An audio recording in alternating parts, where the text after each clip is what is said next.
With the time we have remaining, we'd like to answer any of those questions that maybe you've always had, but haven't come across the right time to ask. This is the time. We certainly don't have all the answers. Please keep in mind that different families will want very different things for a multitude of reasons. So we are not speaking for the entire community, but we can offer our personal opinions and experiences to at least give one honest perspective. We are prepared and willing to answer any questions that you might have. So please don't be afraid to get too personal or to cause us pain. We feel it every day. And your willingness to learn from our experience is only going to help. It makes us feel better. So if anybody has a question about how to handle it, like what do I do when, if you were unsure, if you have a story and how could I have handled it differently or what could I have done? We are certainly not experts, but we are here and we are certainly willing to answer any questions that you might have, and know that this is a safe space for you to get your questions answered. Yes? When you came back for your postpartum visit,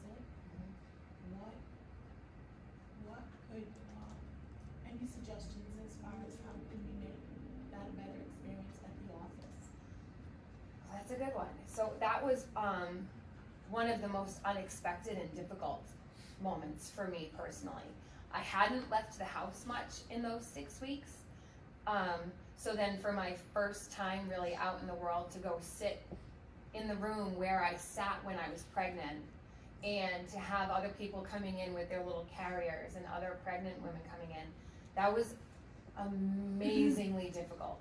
People who are pregnant at the same time? Yeah. Like, oh yeah, when do you do, and then you're there, somebody's there with nobody. That was tough. So truly, if there was a way to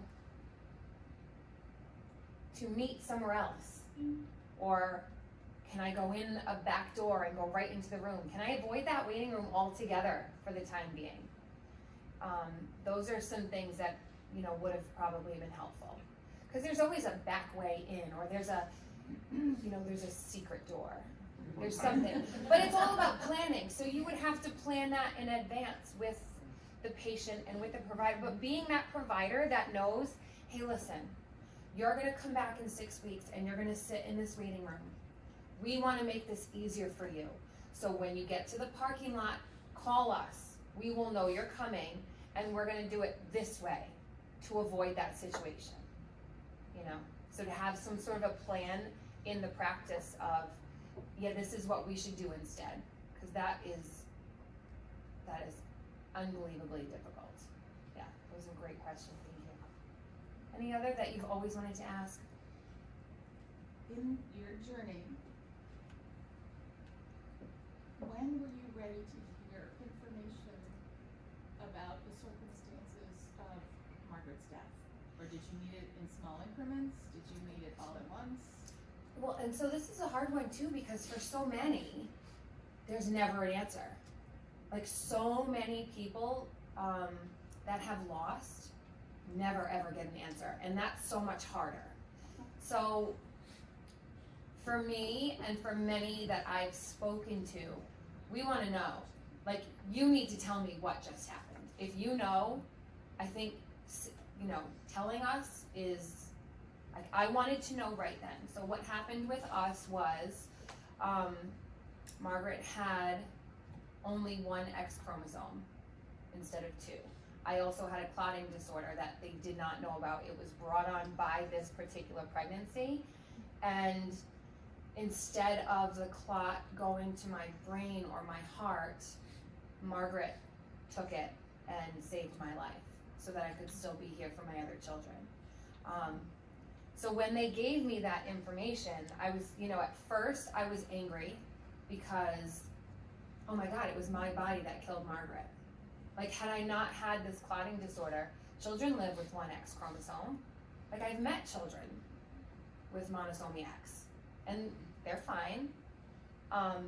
So that was hard to hear, that it was my body, it was my fault.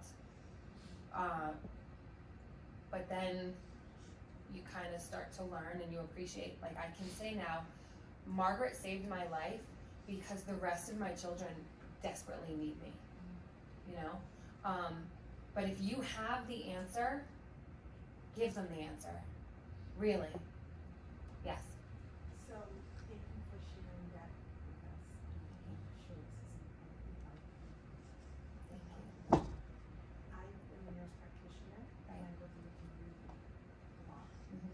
And I just had this same experience happen, and I needed to approach the family regarding the house. And finding the right time Right, is really hard, but it's really important, because people do want to know the answers.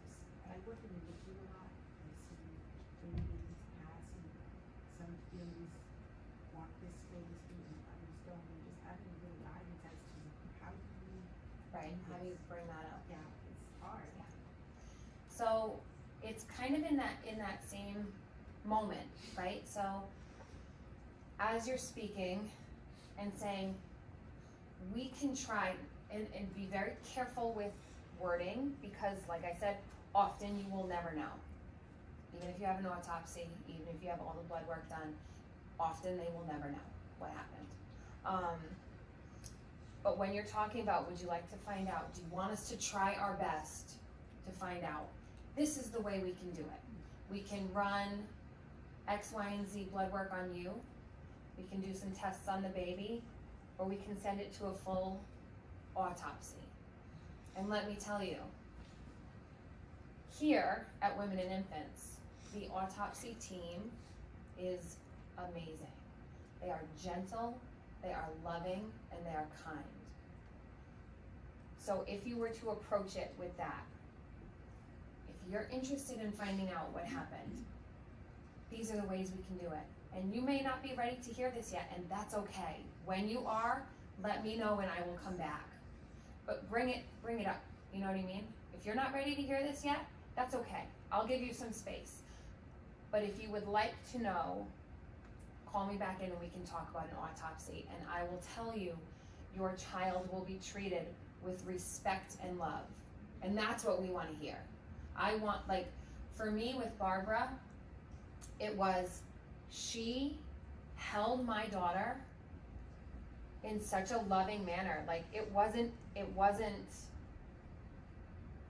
just so amazing, you know? So if you can convey that too when you're speaking about autopsies, yeah, there's the medical side of it. And we're gonna have to make this incision, and this is gonna have to be removed and weighed, and this is what's going to happen physically to your child. But it will be done with love, and they will use care and respect. But it kind of goes in that same spot. If you're interested in finding out, we can't guarantee results, but we will make every effort to help you find out if you wanna know. Anything else? I always have a problem deciding how much time you want the nurse in the room. And I think it's an individual Right. decision that's made by different couples. Yeah. But did you feel more comfortable with Barbara in the room, or did you feel, okay, you had enough time, you want time alone? It was a little of both, and part of it is, by that point, Barbara was my girl. Like, see what I mean? Yeah. I had Arthur there, and Arthur is my strength, and Arthur is, like, we do everything together because he holds me up, and, you know, but, we had been able to connect on such a level at that point because of the way she handled up to there. So she would say to me, listen, Sandy, I'm gonna give you a minute with your husband. I am right here. I am outside the door. You hit that button, you need anything, I'm coming back. Because we had already gotten there, you know what I mean? Yes. Because I saw the way she treated my child. Because I saw, she allowed herself to feel hurt by my hurt, you know? Like, she didn't go stoic medical. She knelt down by my bed and held my hand and said, this is horrible, and I am so sorry, and I am hurting with you. So I trusted her. So we were able to have that kind of, she knew when to be there and she knew when to give us space. And in leaving, she would say, please, I'm right here, call me, ask me any questions, bring me back in. Like, so it was just that we had built the rapport, you know? I think Barbara had been a nurse for a long time, so I think time brought that on. Like she's probably had a few experiences and kind of knows how to feel that out a bit more. So somebody who's a bit greener may not have those feelings yet or know kind of where to place themselves. Yeah, but there's gonna be times when we do want you there, you know? Even just your presence. As a nurse, you are the ones, don't listen for a second, doctor. You are the ones that do the stuff for us. You know, like my doctor is a wonder, I love her with my whole spirit and she is the most wonderful woman. I worship her. But the nurses are the ones that are there wiping your tears and holding your hand and helping you with that giant stupid thing that you have to wear. Even when you've had a stillbirth, you still get the diaper and the, you know what I mean? I think Yeah, even so- when nurses would step in to clean or to check vitals, that if it's just us two in the room, you're very much alone even more than you thought you'd ever be. But just somebody being in the room doing nurse things, like checking out, so that little bit kind of, Feels I good. think, brought a calm also. It does feel good. It does. And just let us know when you're leaving and that you can come back if we need you. Yeah. Yes. Question for you out there. Do you have any suggestion for the nurses to help with the dads? Because I think that's always so challenging. The focus tends to be on mom, and the dads are always so focused on mom and trying to be strong for mom and strong for the family and making the phone calls. And we see dads struggling and trying to be the rock, and you can see that they're just dying inside. And sometimes it's just putting a hand on dad's back and saying, it's okay to cry, it's okay to, this is your child as well. And any suggestions on how we can handle helping dads better? Kind of like what you said, just looking out or hand on somebody's shoulder or offer to make some phone calls, because mom's not in a position to at all. Those phone calls are the worst. Just acknowledging the fact that you even acknowledge that needs to be done. Whether it's a dad or it's a same-sex partner or whoever that person is. Before our children are born, right? His only concern was me, my pain and my labor. So when Margaret died and he couldn't help and he lost a child, he did this strong holding on to Sandy and keeping the kids and everybody for so long that his grief came much, much later than mine. And we didn't grieve at the same time. And for some couples that can be really, it can be really separating. So encouraging the fathers to grieve, and I say fathers and I mean partners, whoever it might be, encouraging them to grieve too, and just saying, I'm so sorry for your loss. You are a part, like that recognition would go a long way. Yeah, I think so. Yeah. When I mentioned phone calls, a particular thing that day, I went to the waiting area to make a phone call, or make the first of a whole bunch of phone calls. Stepped out of the room, sat in the waiting area, and there was a woman who was on the phone with her husband, and he was in a room arguing with the doctor, refusing to take some medication. I'm sitting there texting a few people, doing my thing. And she says, oh, can you believe my stupid husband doesn't want to take this? I said, lady, shut up. I don't want to hear that. Like, so having space to do that maybe, or something, but kind of more into it a little bit. But like, your problem isn't all that big right now. Yeah, it is hard on the partners though, it truly is. It truly is. It will, and medically, you know, all of the medical attention is focused on the person that gave birth and the child. So it does feel a little bit lonely and left out, but encouraging them to grieve and getting them to go through the same process. Cause it wasn't until like her first anniversary that you really started to have more feelings about it, that you allowed yourself to. And I think there's so much for, I think everybody kind of focuses on mom, like it just, everybody goes in, but there's also, she just went through labor and delivery and that whole thing, but it's almost like you had a baby and you lost a baby. It's not two separate things, but kind of is. So if two parents lost a child just at 1 year old, that's happening also with a full labor and delivery. Was there anything that somebody said to you helpful, like when you go back to work, or when you see people who saw you and didn't get to know, or, I don't know. And this is a good one for us to go both ways on, because our going back to work experience was so different. So I'll tell mine and then you can tell yours. Alright, so the difficult part of my job is that I run a dance school. So I work with hundreds of children who saw Miss Sandy getting bigger and bigger and bigger and bigger, right?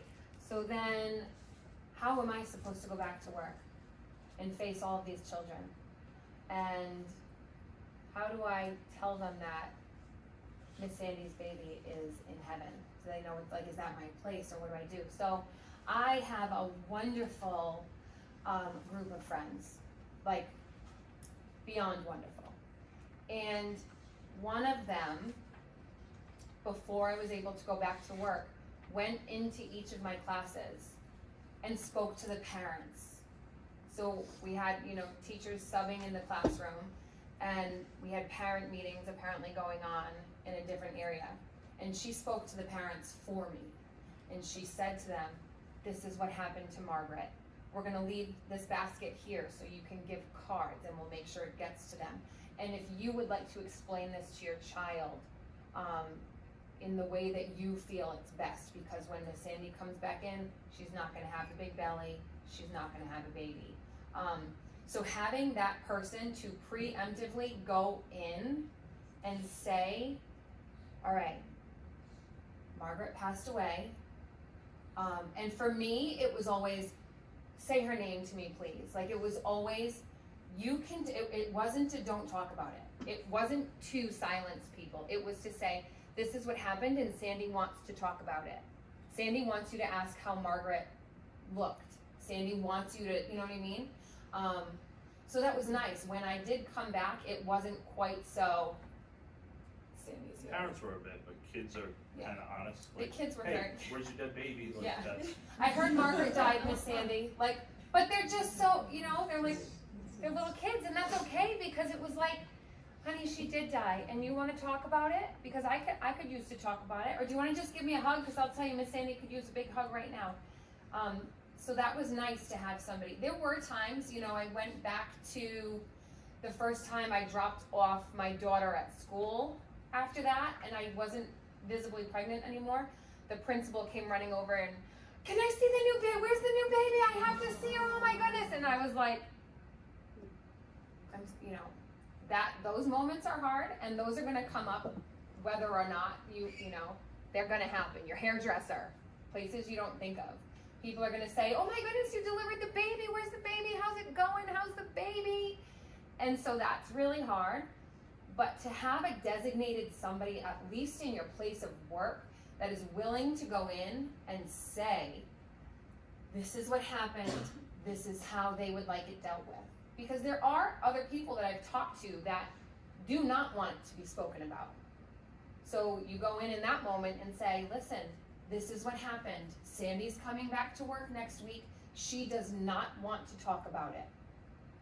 So having that person, and now we can see how Arthur's return to work went. mine's a little shorter, but I work in the highway construction industry, so there was no talking about it. I work with a bunch of laborers, contractors, that's it. So go back to work, I was just out for a week, that's it. It was like I was on vacation. So there wasn't much of that. Nobody knows what to say. I guess guys don't know what to say. You know what I mean? Like, yes and no. I mean, maybe I didn't want to talk about it, but there wasn't the opportunity to if I had.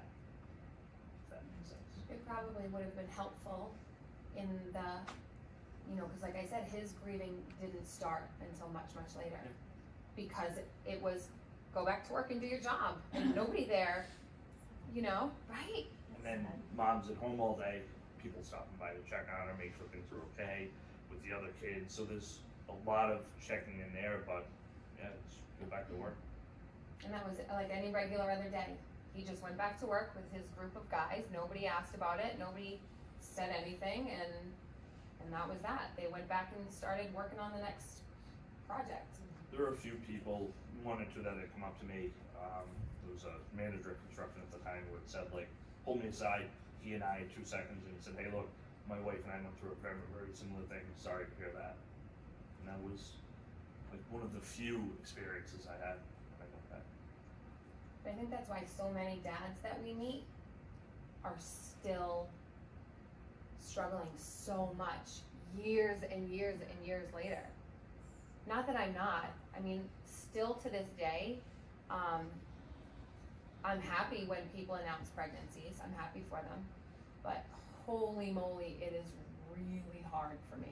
We had 2 perfectly fine pregnancies, deliveries, everything before that. Like Kaylee and Vivian, our older 2, nothing, they're great. So, after, like if you were going through fertility treatments or this, or had difficulty, all right, maybe you have that kind of on your radar that, oh, maybe this pregnancy might not work out, or you've had a loss, but you had 2 kids, no problems. So that was so not even an option to lose. Well, and my other side of that too, that I say sometimes is, this was our 3rd pregnancy, right?